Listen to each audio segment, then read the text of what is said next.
स्वागत है आपका हमारे चैनल रमेश एजुकेशन में। तो आज हम लोग कक्षा 9th के सब्जेक्ट सोशल साइंस के कुछ महत्वपूर्ण 40 प्रश्नों को हल करेंगे। यही प्रश्न आपके एग्जाम में आने वाले हैं, तो इसको ध्यान से कर लीजिएगा ताकि आपको एग्जाम देने में आसानी हो। तो आइए चलते हैं, पहले प्रश्न को बनाने का प्रयास करते हैं। देखिए पहला प्रश्न क्या पूछा हुआ हमारे मित्र, ध्यान से देखिएगा इस प्रश्न को। पहला प्रश्न जो पूछा हुआ फ्रांसीसी क्रांति कब हुई थी, तो ये आपका हुआ था 1789 में थी। ऑप्शन नंबर बी हो जाएगा। अगला जो प्रश्न है, अगला नंबर प्रश्न लिखा हुआ दूसरा नंबर प्रश्न, फ्रांसीसी क्रांति में बुर्जुआ शब्द का अर्थ क्या होता है, तो ये मध्यम वर्ग के लिए बुर्जुआ शब्द का उपयोग किया गया था।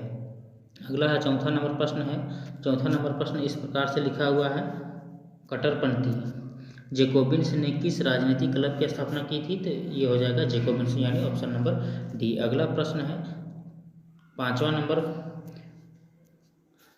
नंबर प्रश्न है, नेपोलियन बोनापार्ट ने खुद को फ्रांस का सम्राट कब घोषित किया था, तो इसका जो ऑप्शन हो जाएगा, ऑप्शन नंबर हो जाएगा 1804, यानी ऑप्शन नंबर बी। अगला प्रश्न है पांचवा नंबर प्रश्न है, होलोकॉस्ट किससे संबंधित है, तो होलोकॉस्ट संबंधित किससे है, द्वितीय विश्व युद्ध से संबंधित है। अगला प्रश्न है छठा नंबर प्रश्न, भारत की सबसे बड़ी नदी, तो भारत की सबसे बड़ी नदी कौन है, गंगा नदी।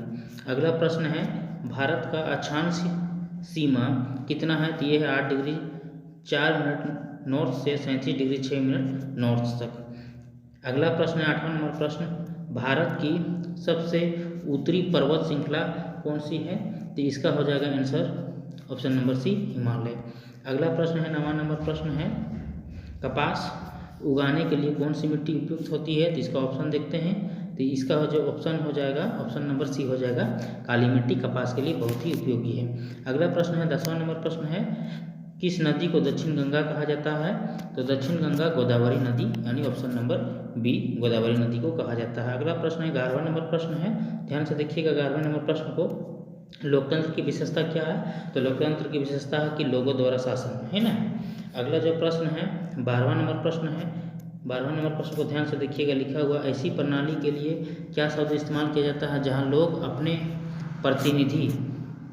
प्रतिनिधि का चुनाव करते हैं, तो लोग अपने प्रतिनिधि का चुनाव करते हैं, इसको क्या बोला जाता है, लोकतंत्र कहा जाता है, तो ऑप्शन नंबर बी आपका करेक्ट आंसर हो जाएगा। अगला प्रश्न है 13वां नंबर प्रश्न, 13वां नंबर प्रश्न को ध्यान से देखिएगा, थोड़ा इस प्रश्न को बड़ा कर देते हैं ताकि आपको अच्छा से दिखेगा।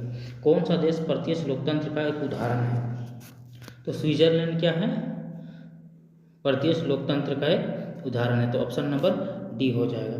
अगला प्रश्न है 14 नंबर प्रश्न है, भारत का संविधान कब अपनाया गया था, तो भारत का संविधान 26 नवंबर 1949 को अपनाया गया था, तो ऑप्शन नंबर डी करेक्ट हो जाएगा। अगला प्रश्न है 15वां नंबर प्रश्न, ध्यान से देखिएगा, भारतीय संविधान का निर्माता किसे कहा जाता है, तो भारतीय संविधान का निर्माता BR अम्बेडकर जी को कहा जाता है, option number B correct answer हो जाएगा।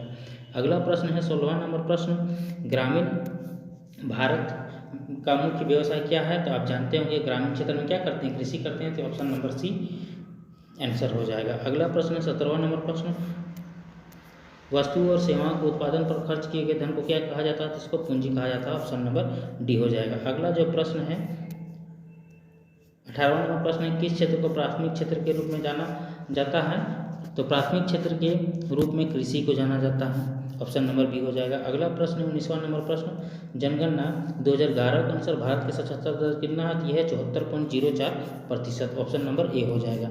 अगला प्रश्न है 20वां नंबर प्रश्न है, 20वां नंबर प्रश्न है, भारत की बेरोजगारी पर डेटा कौन सा संगठन एकत्रित करता है, तो ये ऑप्शन नंबर ए हो जाएगा, NSSO। अगला जो प्रश्न है 21वां नंबर प्रश्न है, कर ग्रह कितने राज्य से कर गुजर जाता है, तो ऑप्शन नंबर ए हो जाएगा 8। इसका शॉर्ट ट्रिक है गमचा झार मित्र पर। अगला प्रश्न है, हरित क्रांति का मुख्य उद्देश्य क्या था, तो इसका होगा कृषि उत्पादन को बढ़ाना, option number D correct answer हो जाएगा। अगला नंबर है 23वां नंबर प्रश्न है, कौन सा मौलिक आधार कानून के समक्ष समानता सुनिश्चित करता है, तो ये ऑप्शन नंबर बी हो जाएगा, समानता का अधिकार। अगला प्रश्न है 24वां नंबर प्रश्न, उस संसाधन के लिए क्या शब्द है जिनकी पुनः पूर्ति की जा सकती है, तो जिसे पुनः पूर्ति की जा सकती है उसे हम लोग क्या बोलते हैं, तो नवीकरणीय संसाधन कहते हैं, ऑप्शन नंबर बी हो जाएगा। अगला प्रश्न है, नाजी पार्टी का प्रतीक क्या था, ये था स्वास्तिक, option number D correct answer हो जाएगा। अगला प्रश्न है, भारत की आधिकारिक भाषा क्या है, तो भारत की आधिकारिक भाषा क्या है, हिंदी है। अगला प्रश्न 27वां नंबर प्रश्न है, किस घटना को प्रथम विश्व युद्ध की शुरुआत माना जाता था? तो घटना का नाम है आर्कड्यूक, ऑप्शन नंबर डी हो जाएगा, आर्कड्यूक फ्रांज फर्डिनेंड की हत्या। अगला प्रश्न है 28वां नंबर प्रश्न है, मिट्टी की कौन सी परत सबसे उपजाऊ होती है? तो ऑप्शन नंबर ए हो जाएगा, ऊपरी मिट्टी। अगला प्रश्न 29वां नंबर प्रश्न है, भारत के कानून के कार्यान्वयन की जिम्मेदारी किसके पास होती है? तो ये आपका आंसर हो जाएगा ऑप्शन नंबर बी, कार्यपालिका। अगला प्रश्न है 30वां नंबर प्रश्न है, 30 नंबर प्रश्न है, ग्रामीण क्षेत्रों में ऊर्जा का प्राथमिक स्रोत क्या है? तो ये ऑप्शन नंबर सी हो जाएगा, बायोमास। अगला प्रश्न है, वॉल स्ट्रीट एक्सचेंज कहाँ है? तो ये अमेरिका में है, ऑप्शन नंबर ए हो जाएगा। अगला प्रश्न है, संयुक्त राज्य अमेरिका में श्वेतवासियों द्वारा खेती कौन सी विधि से अपनाई गई थी? तो इसका हो जाएगा ऑप्शन नंबर सी, गहन कृषि। अगला प्रश्न है, अगला प्रश्न देखिए, अगला प्रश्न लिखा हुआ है 33वां नंबर प्रश्न, गर्मियों में उत्तरी मैदान में बहने वाली हवा को क्या कहा जाता है? तो लू कहा जाता है, ऑप्शन नंबर बी हो जाएगा। अगला प्रश्न है 34वां नंबर प्रश्न को ध्यान से देखिएगा मेरे मित्र, ये देखिएगा 34वां नंबर प्रश्न लिखा हुआ, निम्नलिखित में से कौन सा भारत के उत्तर पश्चिमी भाग में सर्दियों के दौरान वर्षा का कारण बनता है? तो ऑप्शन नंबर सी हो जाएगा, पश्चिमी विक्षोभ, है ना। अगला जो प्रश्न है 35वां नंबर प्रश्न, थोड़ा इसको जूम कर देते हैं, देखिए इसको 35वां नंबर जो प्रश्न है, 35वां नंबर प्रश्न पूछा, प्रवास से कौन से क्षेत्र जनसंख्या की वितरण एवं संरचना में परिवर्तन होता है? तो इसका हो जाएगा, प्रस्थान और आगमन दोनों का क्षेत्र होने के कारण परिवर्तन होता है, ऑप्शन। अगला है क्वेश्चन नंबर 36, गरीबी रेखा क्या है? तो गरीबी रेखा का क्या है? तो ये हो जाएगा ऑप्शन नंबर सी, बुनियादी जरूरतों को पूरा करने के लिए जरूरी आय का न्यूनतम स्तर, इसका ऑप्शन नंबर सी एकदम करेक्ट हो जाएगा। अगला प्रश्न है 37वां नंबर प्रश्न, 37वां नंबर प्रश्न, निम्नलिखित में कौन सा संविधान सभा के सदस्य नहीं थे? तो वो थे Mahatma Gandhi ji, option number 1 correct हो जाएगा।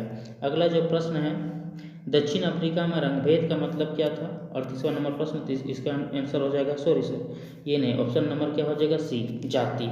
अगला जो प्रश्न है 39वां नंबर प्रश्न है, 39वां नंबर प्रश्न है, भारतीय संविधान कब लागू हुआ था? ये हुआ था 26 जनवरी 1950 को। अब अंतिम सवाल जो है, अंतिम सवाल को देखिएगा क्या लिखा हुआ है, 40वां नंबर प्रश्न, 40वां नंबर प्रश्न है, भारतीय राष्ट्रीय कांग्रेस 1931 का अधिवेशन कहाँ पर हुआ था? तो कराची में हुआ था, इसका ऑप्शन नंबर डी हो जाएगा। इस प्रकार हमने कक्षा 9 के सोशल साइंस के 40 इंपॉर्टेंट प्रश्नों को जानने का प्रयास किया। इसी तरह के प्रश्न आपके एग्जाम में आने की संभावना है, इसको पढ़ लीजिएगा ताकि आपको एग्जाम देने में आसानी हो। धन्यवाद।